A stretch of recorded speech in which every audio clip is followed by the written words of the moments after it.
You're sitting in your car in the office parking lot, engine off, hands still on the steering wheel. The meeting ended 20 minutes ago, but your jaw is tight and you're replaying one sentence over and over. You should have said it differently. You should have pushed back harder. You should have stayed calmer. You don't tell anyone this part. You carry that meeting home like it's still happening. Before you even change out of your work clothes, you open your phone and type this exact sentence into your notes app. The meeting is over. I'm not in that room anymore. You read it once. Then again. Within 10 minutes, your breathing slows just enough for you to notice you're no longer clenching your teeth. The edge dulls slightly. You're not fixed. But you're not spiraling either. Educational content inspired by classical Stoic texts. Not medical, psychological, financial, or legal advice. This won't rush you, but it will keep you from replaying the same 5 minutes for the next 5 hours. After a tense meeting, you replay it for hours and stay irritated. You dissect tone. You rewrite lines in your head. You imagine what you should have said.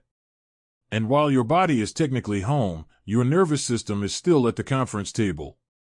This is costing you more than mood. It's costing you presence with your partner. It's costing you patience with your kids. It's costing you sleep because your brain refuses to close the file. And it's costing you energy the next morning when you walk back into the same building already drained. Today, you're going to learn how to discharge that emotional charge instead of marinating in it. You'll use a structured release method that moves the stress out of your body instead of recycling it. You'll prevent that irritation from spilling into your evening conversations.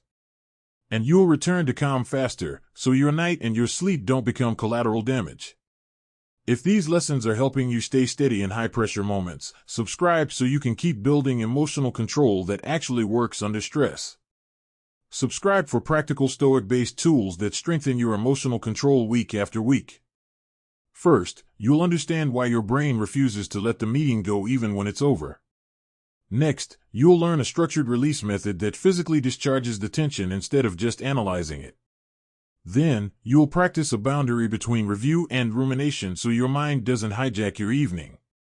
Finally, you'll see how to walk into the next meeting lighter instead of carrying yesterday's irritation forward. And later, we're going to walk through a pressure moment where the old habit almost wins again, right when you're about to walk through your front door. You walk back into your office after that tense meeting. The hallway is quiet. People are back at their desks like nothing happened. But your chest still feels tight. Your brain keeps zooming in on that one exchange, when your colleague cut you off, or when your manager questioned your numbers in front of everyone.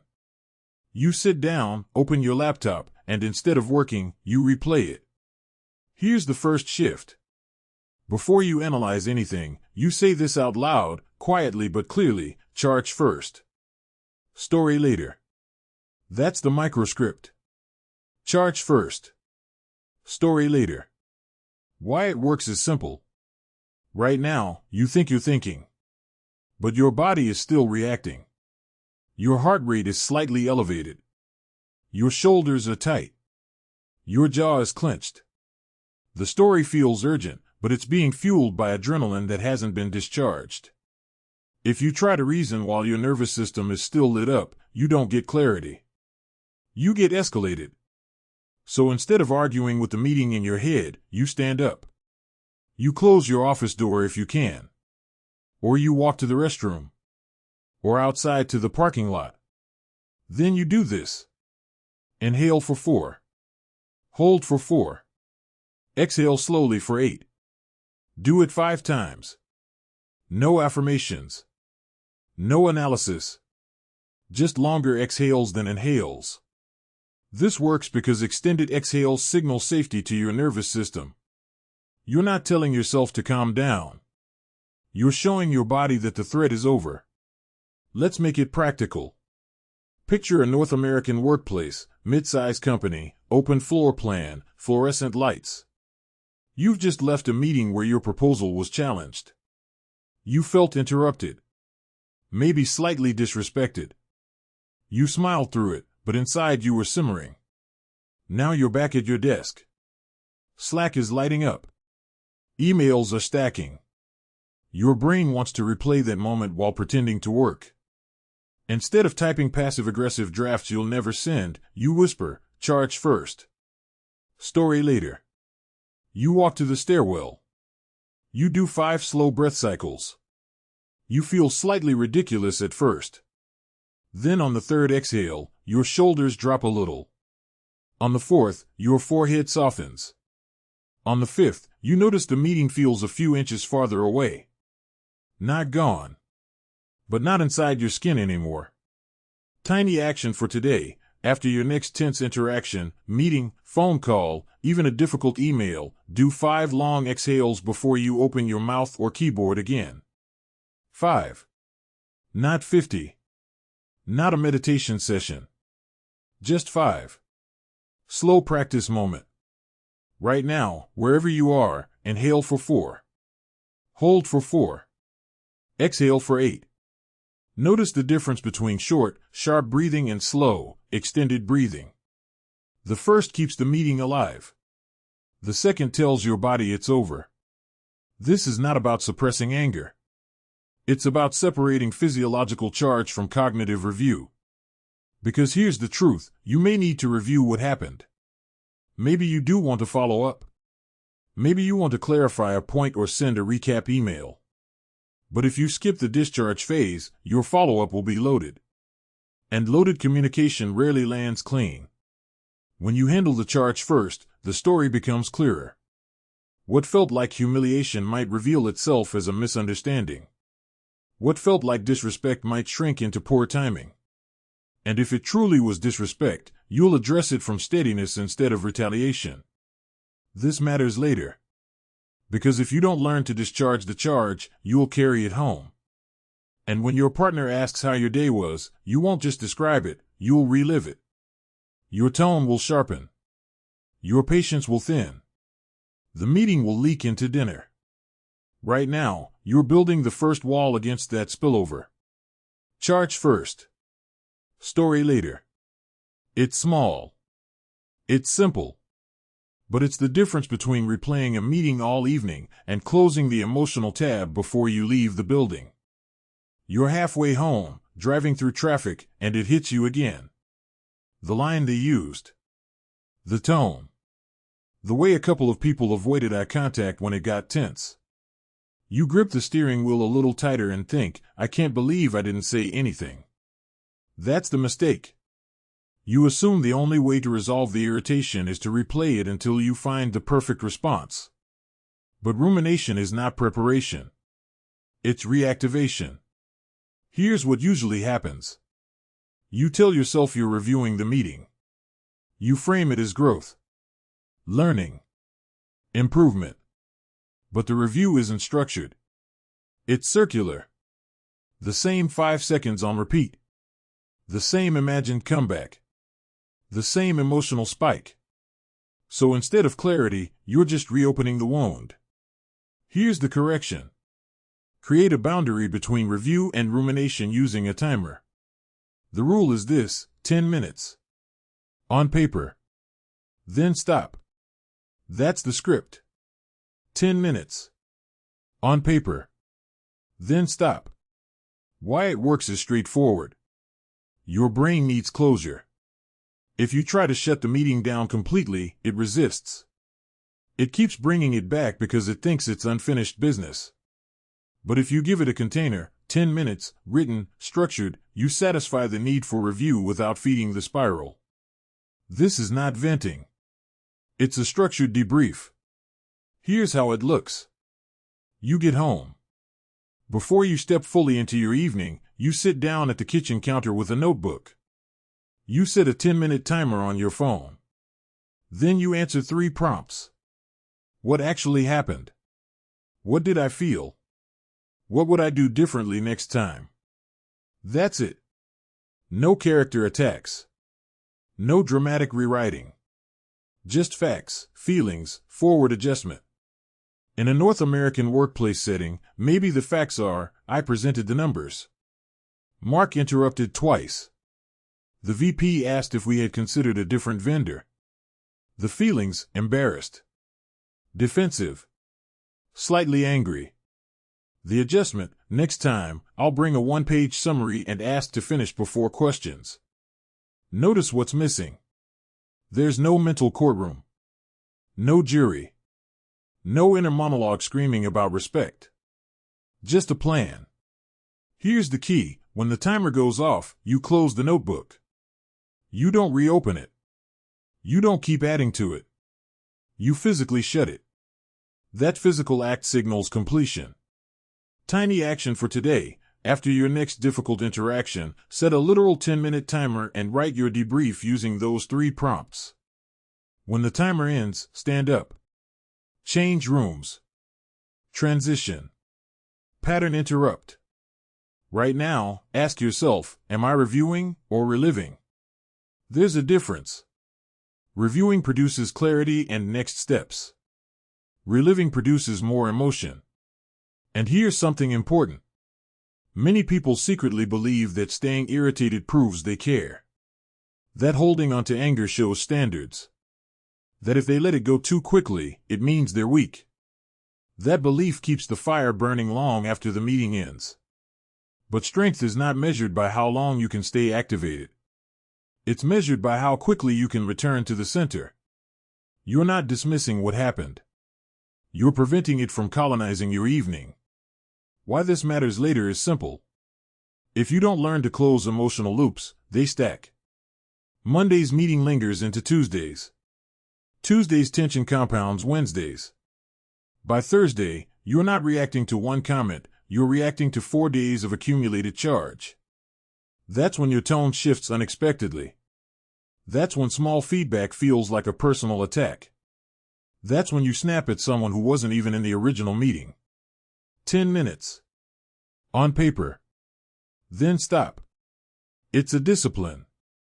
And it protects your mind from becoming a replay machine. The goal isn't to forget what happened. It's to process it once, cleanly, instead of 50 times emotionally. Because when you leave the review contained on paper, you walk into your evening lighter. Not because nothing happened, but because you decided when it ended. There's a common belief that if you let it go, you're letting them win. That if you calm down too quickly after a tense meeting, you're tolerating disrespect. That holding on to anger is a form of strength. That replaying the moment proves you have standards. That belief keeps you wired long after the room has emptied. But here's the myth: anger equals control. In reality, unprocessed anger equals captivity. You think you're staying sharp. What you're actually doing is staying hooked. Clear instruction now. When you notice the replay starting again, later that night, in the shower, brushing your teeth, you say this. The lesson stays. The charge leaves. That's the script. The lesson stays. The charge leaves. This is not denial. It's separation. You are allowed to keep the lesson. Maybe you need to prepare differently. Maybe you need to assert yourself sooner. Maybe you need to address someone directly. But you do not need to keep the emotional voltage attached to it. Let's stress test this under pressure. It's 9:30 p.m. You're in bed. Lights off. The house is quiet. And suddenly your brain reopens the meeting like it just happened. You feel that flash of irritation again. You imagine a better response. You rehearse a sharper comeback. Your heart rate ticks up slightly. You shift in bed. Old pattern, lean into it. Build the argument. Reconstruct the scene in high definition. New pattern, you whisper, almost silently, the lesson stays. The charge leaves. Then you put one hand on your chest. One hand on your stomach. You inhale slowly. Exhale longer than you inhale. 3 times. You're not analyzing anymore. You're releasing. Because here's the stake. If you fall asleep with adrenaline in your system, your sleep quality drops. Your brain continues processing the meeting overnight. You wake up already tense. You walk into the next day preloaded. That's how one meeting becomes a 2-day emotional hangover. The difference between rumination and regulation is not willpower. It's an interruption. When you say, the lesson stays, the charge leaves, you're telling your brain, we've extracted what we need. The rest is excess. Let's make this concrete in a high-pressure North American work scenario. Imagine you're in a tech firm in Chicago. During the meeting, your director publicly questioned your timeline. You felt blindsided. You kept your composure in the moment, but inside you were furious. Later that evening, you're sitting at the kitchen table helping your child with homework.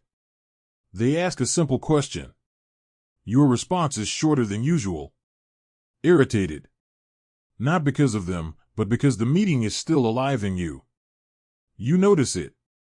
Instead of snapping again, you pause internally and say, the lesson stays.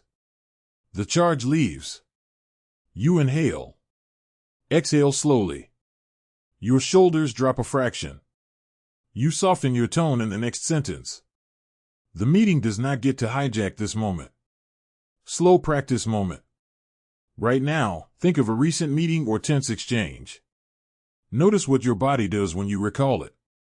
Tight jaw? Shallow breath? Heat in your chest? Now say silently, the lesson stays. The charge leaves. Take one long exhale. Notice even a slight shift. You're training your nervous system that reflection does not require reactivation. And here's the important tease.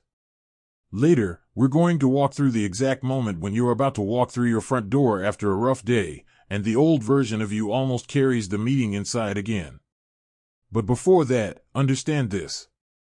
You don't prove your competence by staying upset. You don't protect your standards by staying charged.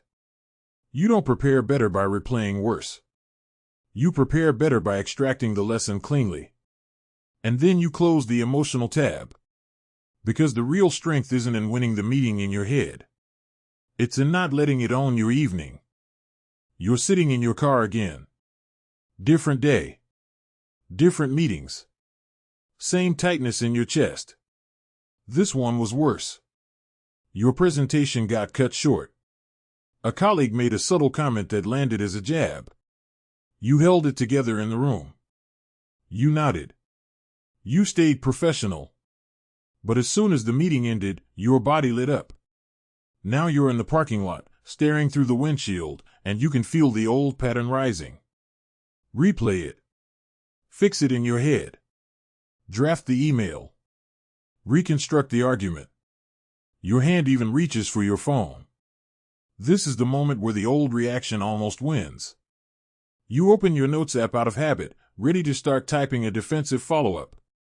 You can feel the heat in your neck. Your breathing is shallow. Then you remember. Charge first. Story later. You put the phone down. You lean back in the seat. You inhale for 4. Hold for 4. Exhale for 8. 1, 2, 3. By the 4th long exhale, your shoulders drop slightly. The meeting still bothers you, but it's no longer roaring. It's humming. You haven't analyzed it yet. You drive home. Halfway there, your mind tries again. It replays the exact line your colleague used. The tone. The way the VP looked down at their notes instead of at you. The irritation spikes again. This time you say, quietly but firmly, the lesson stays. The charge leaves. You lengthen your exhale while driving. Hand steady on the wheel. The meeting shifts from a threat to a memory. You pull into your driveway. And here's the critical moment. You're about to walk through your front door. Historically, this is where the spillover happens. You step inside still wired. Your partner asks how your day was. You answer with clipped sentences. Or you unload the entire meeting with sharp edges still attached. Tonight, you pause before opening the door. You take one slow breath. 10 minutes. On paper. Then stop. You go inside. You set your bag down. You tell your partner, give me 10 minutes. I just need to reset. Not dramatic. Not distant. Clear. You sit at the kitchen counter with a notebook. Timer set. What actually happened? You write the facts. What did I feel? You write, irritated, dismissed, defensive. What would I do differently next time? You write, send a concise pre-read before the meeting. Ask to finish before feedback. Clarify expectations ahead of time. The timer goes off. You close the notebook. This is where the old version of you would keep going. Add another paragraph. Rewrite the meeting again. Build a mental case. But you don't. You physically stand up. You move to the living room. Your partner asks again, everything okay? You answer differently tonight. Rough meeting. I've handled it. I'm good now. Notice that sentence. You didn't say, it was fine. You didn't say, it was terrible and here's every detail. You said, I've handled it. And mostly, you have. The irritation isn't zero. It's not supposed to be. But it's contained. It's not leaking. Later that night, brushing your teeth, the replay tries one more time. You catch it. The lesson stays. The charge leaves. Long exhale. You get into bed. Your body feels quieter. Not perfect. Not enlightened. Just calmer. The meeting is now data. Not drama. And here's what's different. You didn't suppress anything. You didn't pretend it didn't bother you. You discharged the physiological charge. You contained the cognitive review. You set a boundary between work and home. The old pattern almost won 3 times. In the parking lot. On the drive. At the front door. Each time, you interrupted it. And here's the honest part, this won't be automatic tomorrow. The habit of replay is strong.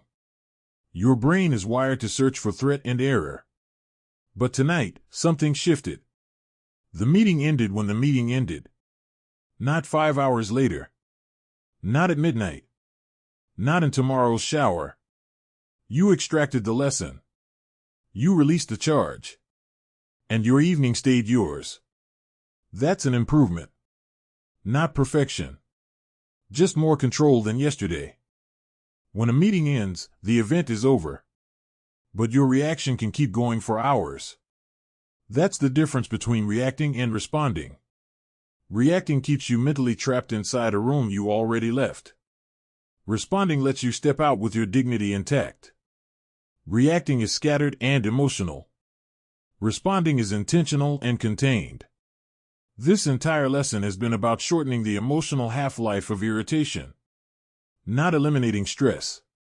Not pretending things don't affect you. But preventing one tense moment from contaminating the rest of your day. First, you learned how to interrupt the immediate replay. In the car, at your desk, in the hallway, you used a physical reset before you touched the story. You slowed your breathing. You gave your nervous system a signal that the threat was over. Then you separated charge from lesson, keeping the information while releasing the heat. Next, you limited the cognitive review with structure and time, facts, feelings, adjustment, and you stopped when the timer stopped. Finally, you practiced containment at the doorway, preventing spillover into your relationships and your evening. Notice the progression. You didn't fix the meeting. You fixed your recovery speed. That's emotional control. And the reason this matters so much is simple: if you don't discharge irritation, it compounds. It shows up in tone. It leaks into your partner's question. It turns into sharp replies to emails that don't deserve it. It keeps you awake longer than necessary. It quietly drains tomorrow's performance. Recovery is a performance skill. Here are 3 things you can do today to lock this in. First, install the parking lot rule. After your next tense meeting, sit in your car or at your desk and take 4 long exhales before you check your phone. Count them. Make them slower than feels natural. This physically interrupts the replay loop before it strengthens. Second, Use the 3-line discharge within 10 minutes. On paper, write exactly 3 headings: what happened, what I felt, what I'll adjust. Set a 10-minute timer. When it rings, close the notebook. Even if you think you have more to say. The boundary is the training. Third, protect your doorway. Before you enter your home tonight, take one breath and say, "Work stays here." If someone asks how your day was, answer with containment, "It was intense, but I handled it." You're not suppressing. You're choosing proportion. These steps are small, but they create a new identity. Someone who processes instead of stews. Someone who corrects instead of replays. If this resonated, the next logical layer is learning how to stay steady during the meeting itself, not just after. A good follow-up would be something like emotional control, responding when you're talked down to. Because once you can regulate the aftermath, the next skill is regulating in real time. But even without that, remember this. The goal isn't to win every meeting. It's to leave the room with yourself intact. You will still have difficult conversations. You will still be interrupted. You will still hear comments that land wrong. The world won't stop pressing on you. What changes is your recovery curve. Instead of 3 hours of replay, maybe it's 45 minutes. Instead of carrying it into dinner, maybe it ends in the driveway. Instead of snapping at someone you care about, maybe you speak calmly because you've already discharged the heat. That's strength. Not loud strength. Quiet strength. And the more you practice this, the more your nervous system trusts you. It learns that irritation will be handled. That tension won't be ignored or indulged, it will be processed. That builds confidence. Not the confidence of domination. The confidence of containment. So the next time you're sitting in your car, heart still buzzing, jaw tight, ready to rehearse the argument again, remember. The lesson stays. The charge leaves. You don't need to carry the room home with you. Subscribe if you want to keep building this kind of emotional control, not hype, not motivation, but steady, usable strength you can apply the same day you learn it.